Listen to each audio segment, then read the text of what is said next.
Welcome to Indie Beacon Radio, where creative souls can find help in marketing their creations. You can send questions for each show on Twitter using the hashtag IndieBeacon. Now sit back and enjoy learning about our guest for this show. Welcome everyone to our radio show. We encourage everyone to drop everything and read. We are so excited to be on the show today, and I'm excited to be interviewing our guest, Mark Guillerman, the author of Flow Like a River. Hello, Mark. How are you? Hello, Denise. I'm doing really fine. I'm really happy to be here with you.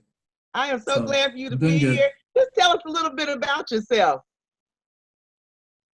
Well, I'm a native Houstonian. I still live in Houston and I've been here most of my life. I spent some time in New Orleans. I'm a home inspector. I own a home inspection company. And I spent many years in the record business as well. And I have been married for 27 years to my wife, Diane. She still puts up with me, so I don't know why. I have 2 children, both grown. We're empty nesters. My daughter's up in Washington, D.C., Jonna. My son, Matthew's a plumber. And I've got 2 grandkids. And my hobby, awesome. Just a regular guy, you know. I play guitar and write songs, and that's awesome. I'm doing to write books too. So that's what I'm doing. Oh, that's pretty good. Now did your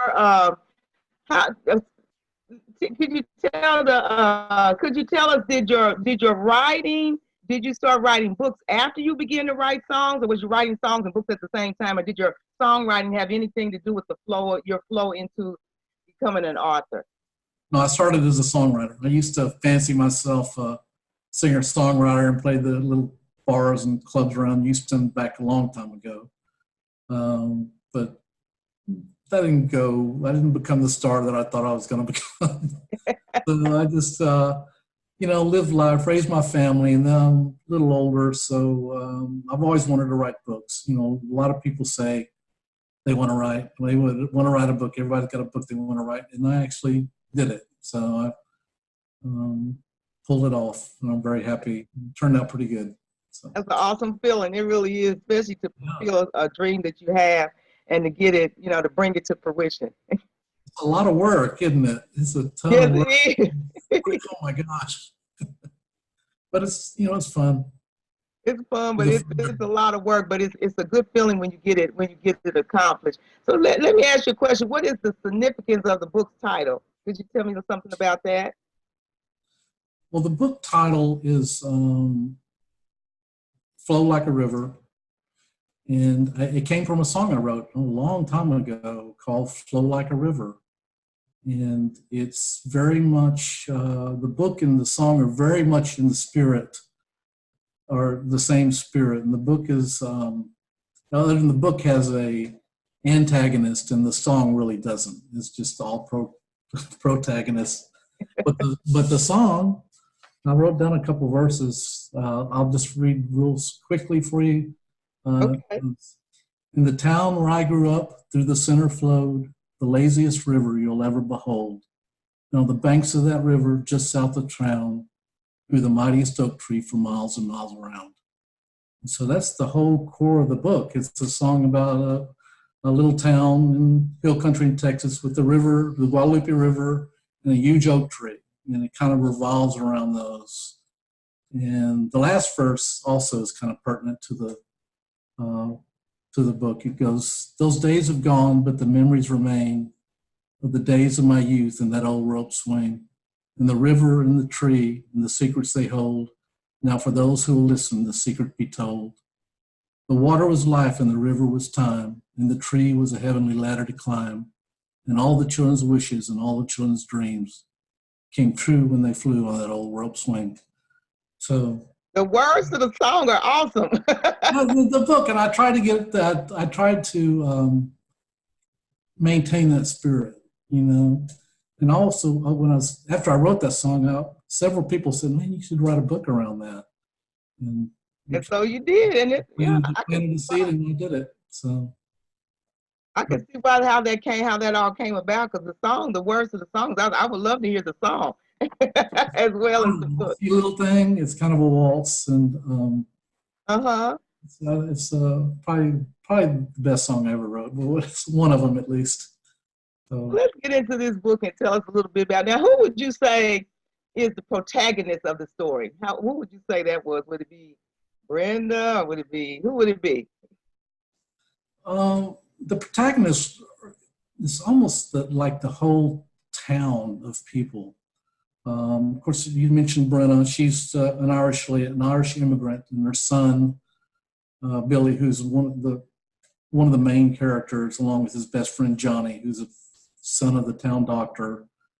And there's a good old Texas sheriff in it, and a storekeeper, and just the people of the town. You know, the whole spirit of the town. Here they're going, living their lives in 1920s hill country. You know, all hardworking, good people. And then the antagonist drops in the middle of them and kind of shows how they deal with, this situation that they're dropped into. So yeah. And then it talks about, I know at the beginning of the book, in your prologue, you talk about the Indians that were the prophecy that came forth that he would have 4 sons, and his name, what is his name? Gray Wolf? Yeah. Yeah, that was Gray Wolf. Yeah. Yes. It's funny, when I first started writing this book, there wasn't an American Indian element in the story. But it's funny how, and I'm sure you realize as well, sometimes a story will lead you places where, in order to tell the story, it will lead you places where you didn't really anticipate going. But when I started reading about, I had this oak tree, this huge, massive oak tree, 500-year-old oak tree, and I started trying to come up with the backstory for this tree. And 500 years ago in Texas, you know, what was going on? Well, it was American Indians. It was all Indians. So I had to bring the Indian element in. And so I developed that whole part of the story, and just revolved around that tree and the story of that tree, and turned out pretty well. And this book has history with it as well. So you had to do some research and historical research to kind of pull it all together as well. That's correct? I did I had to do a ton of research, and a lot of it ended up barely even making the book. You know, I probably read about trains for a month, thinking that the trains were going to be a big part of the story, but it just didn't work out. Ends up a month's worth of research was barely a paragraph in the whole story, at the beginning of the story. But yeah, I had to read all about the Indian tribes in Texas at that time, you know, the Apache and the Cherokees and all the different tribes. And so it was fun research. I also did a lot of research on the Texas Rangers, following up on the Sheriff Bud, who was a Texas Ranger in his previous career. And so yeah, it was a lot of fun. I enjoy that period of time in Texas history. It's a really interesting time. It's sandwiched in between the end of the Great War and right before the Great Depression. Yeah. So it's a really, and a lot of stuff happened in that period. You have industrialization. You had trains, automobiles, cars were all coming in. Wagons and horses were all being pushed out. And so it was a pretty interesting time. And I was pretty familiar with it, but the more I read about it, the more enthralled I got with what people were going through in those times. I mean, they had their children coming back from war, damaged, and there's a shift in people's spiritual attitudes back then, and their whole well-being, because they had this giant war that happened in their children. So, you know, that affected the times. But so the people were kind of like, in the book I said they had one boot in the past and one in the future. And it was very true. There were transitions, just kind of like now we're going into automation. Yeah. The relation between that time, maybe that's part of why I'm so fascinated with it. It's kind of similar right now things the society is changing into automation, but back then they had industrialization. So pretty interesting.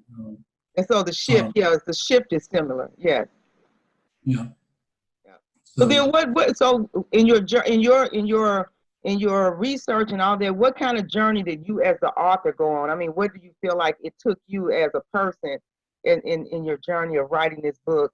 Because I know you just talked about that, this is a part of history that you love and you enjoy researching it.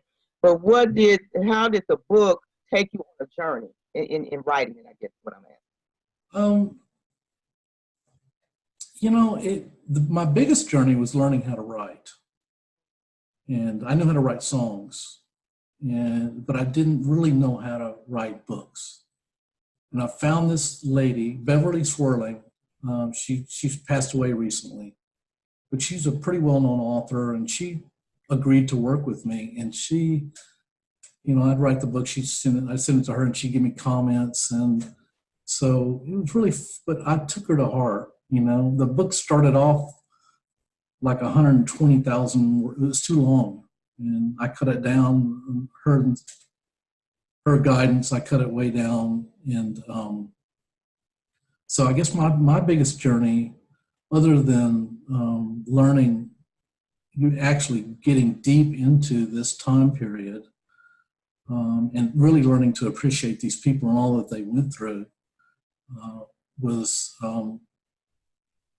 learning how to write. That was my journey, and I'm real well equipped. I'm raring to go on my next one. So, Denise, are you building a sequel to this one, or are you going to do something totally different? There's going to be a sequel, but not on my next books. I'm actually outlining 2 books right now. So, but there is a sequel that I want to write. Now I've got kind of an outline for it. In the future, that's probably 3 books away. There will be a sequel. But I didn't want to. I didn't want to get right into a sequel. That was too easy. And plus, I have some other really cool stories and books I want to write. One is actually a prequel. It goes back and tells the story of Sheriff Budd in the 1870s, leaving the coal fields of Pennsylvania and working his way down to Texas. But the other one is totally unrelated to this story at all. But it's going to be, it's just a story I want to tell. That's good.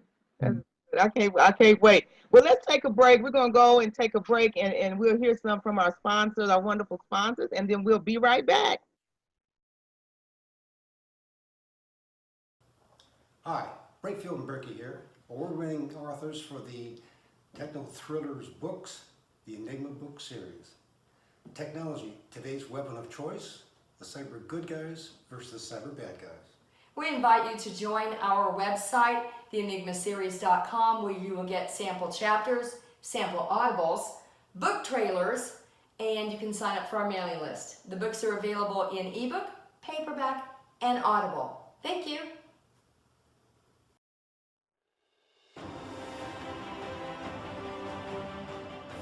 National Authors Day is November 2nd, 2019 in Houston, Texas. Join us at Discovery Green as we celebrate being a published author and remind the world of the great books that writers constantly create for your enjoyment. You can register at authors.dearindy.org.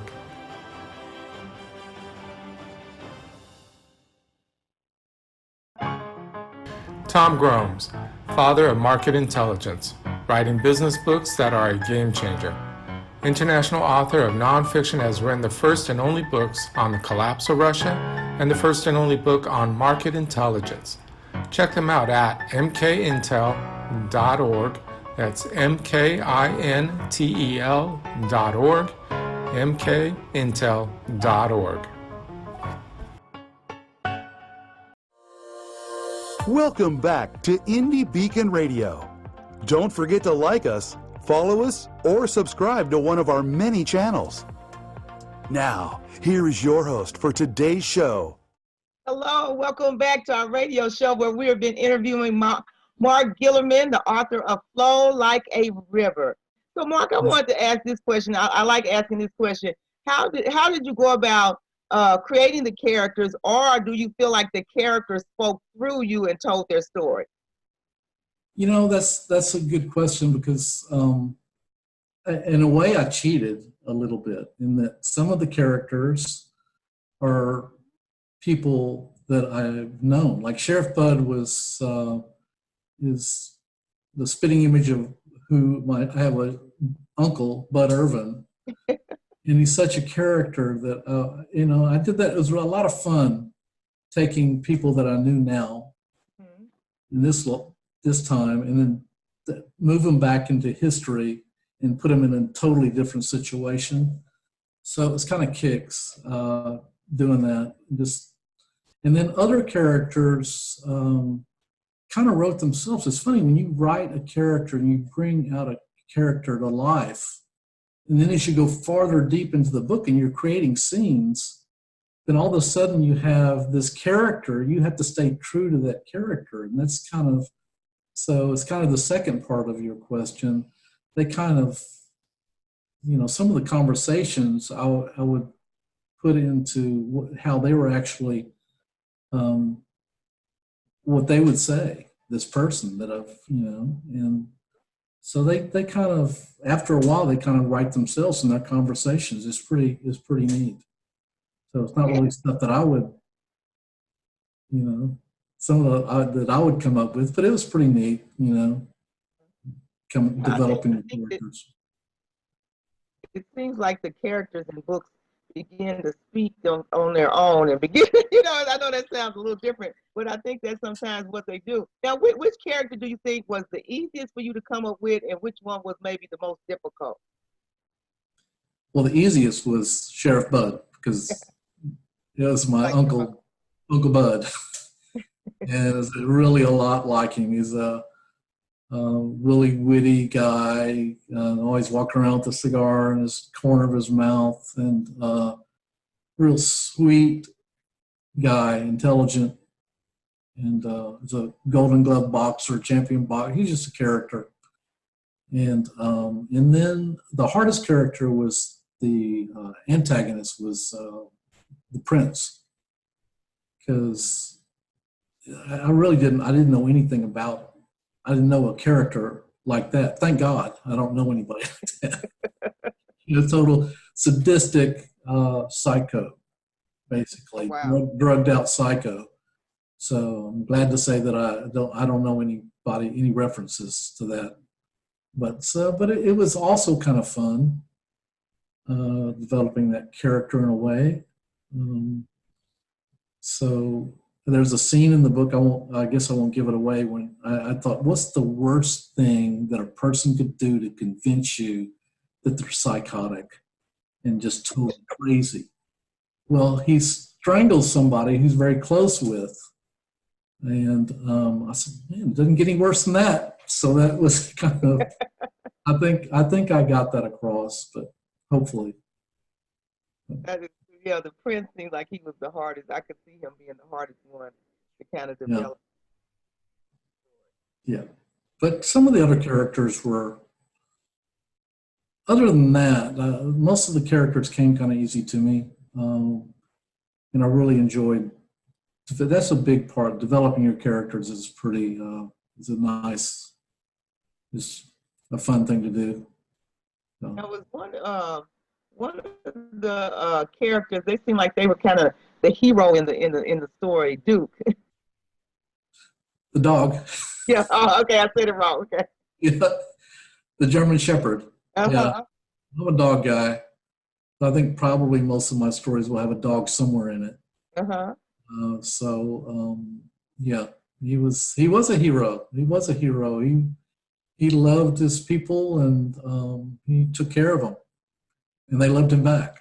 So it's a neat, And it's kind of based around four brothers. Is that correct? It's kind of one of those. Some of the. Well, the Indian, the story, the preface to the book in the Indian had four sons, and that was a prophecy. Crooked Bear's prophecy. You know, you're going to have these 4 sons, 2 sets of twins, and they happened within a year's time. He had 4 sons, and that was a prophecy of this old guy, this tribe. And when that happened, they would know it was time. Their time in the land of the Enchanted River, which is the Guadalupe River, was over, and they had to disperse.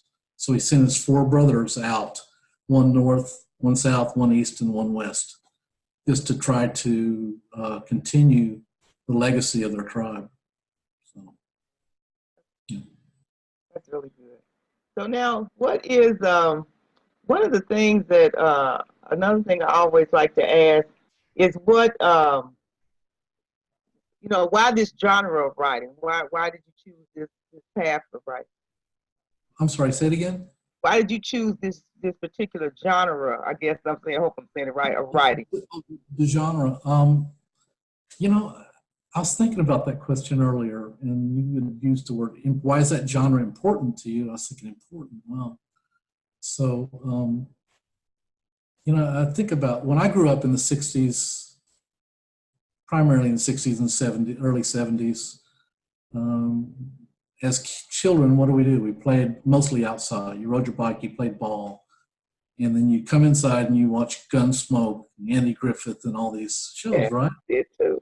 And so it embedded itself deeply in me, and I never really realized, maybe until I read that question, I was thinking, oh gosh, it was an important developmental part of my life. And then my book is kind of a cross between Gunsmoke and Andy Griffith's show. I never, you know, it's a peaceful little Norman Rockwellian town with this gun violence in it. So, but it was just a developmental part of my life that I'm pretty fond of. So, anyway. That's good. That's good. Now let's go in a different direction now. What would you say to someone who is kind of like you? They're starting to write a book, and this is their first book. And what kind of challenges did you have? And then what were some of the easier parts of, like, was the publishing part of it easier than writing it, or you know, what would you say to them about that? Personally, I encourage people to outline. I work from an outline. The first half of my book outlined I was sitting on the banks of the Guadalupe while my wife took a CLE class. And I took all day and I outlined the whole half of it's like a 40, 50-page outline. I practically wrote the whole book, you know, just handwriting it out. Totally inspired time for me. And the second half I also wrote in a day, sitting on my back porch, and I wrote, you know, and then I wrote that outline, I got it in my brain, and then I put the outline aside, and I didn't read it again until I finished the book, and I was really incredulous as close as the book followed the outline. And so I would personally, I'd encourage people to outline, but you know, it works for me. I think everybody has to find their own writing style, and just be yourself and try not to, you know, try to be original, I guess. Yeah. I had somebody, it's funny, asked me a question. I think she was serious, asking me about, do you wish you could copy these other authors and stuff like that? And I was like, oh, wow, no, why in the world would I want to do that? Why would you want a writer? I know I've read the guys like Larry McMurtry, he's probably my favorite, but you know, and I know I've been influenced by him, but that was a long time ago. So just be true to yourself. And I would also say, don't go ahead and finish the book before you send it out for reviews or try to get any criticism. You don't want to get your dreams crushed. And exactly. So just get it done. It's fun. It's a lot of work. But you know, just try to write the story, try to make it, you know, something, unless it's nonfiction, but if it's fiction, try to be true to yourself and write your story. And don't let negative BS creep in. I mean, I fought that. I'm sure you have. You know, every writer has. But you know, just keep on going. keep working. We're going to take another short break, and then we'll be right back. What would you do if you had to put your life on hold to care for a loved one? I'm Charlotte Canyon, award-winning author of the book, You Have to Laugh to Keep from Crying, How to Parent Your Parents. That was a question I had to ask myself some 16 years ago, and you'll have to ask the same question. I had a father-in-law with dementia, a mother with Alzheimer's, and a dad with Parkinson, all at the same time.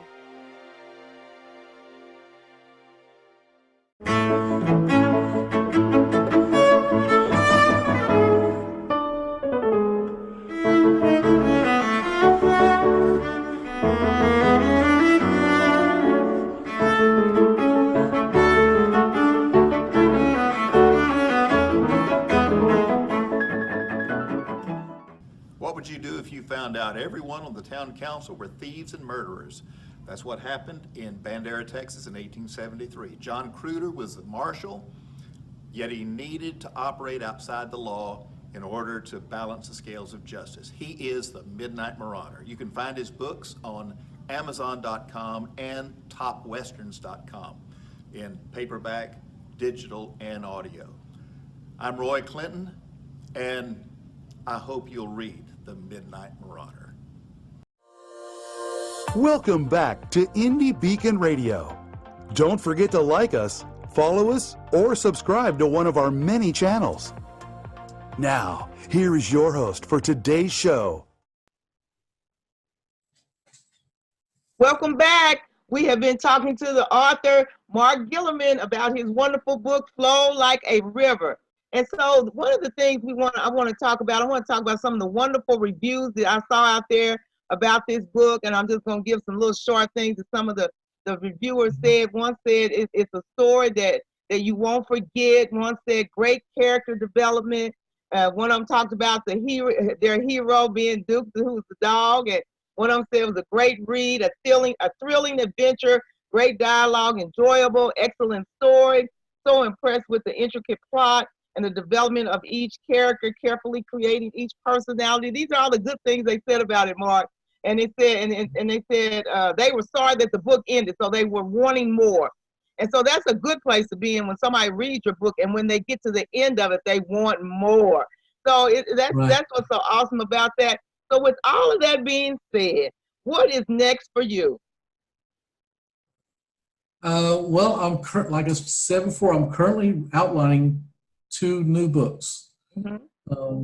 The next book is going to be going to take place in the Colorado, right around Colorado. It's going to involve a duel back in the early 1920s. There were wolf bounties. It's going to tell the story of a battle between a huge wolf and a hunter.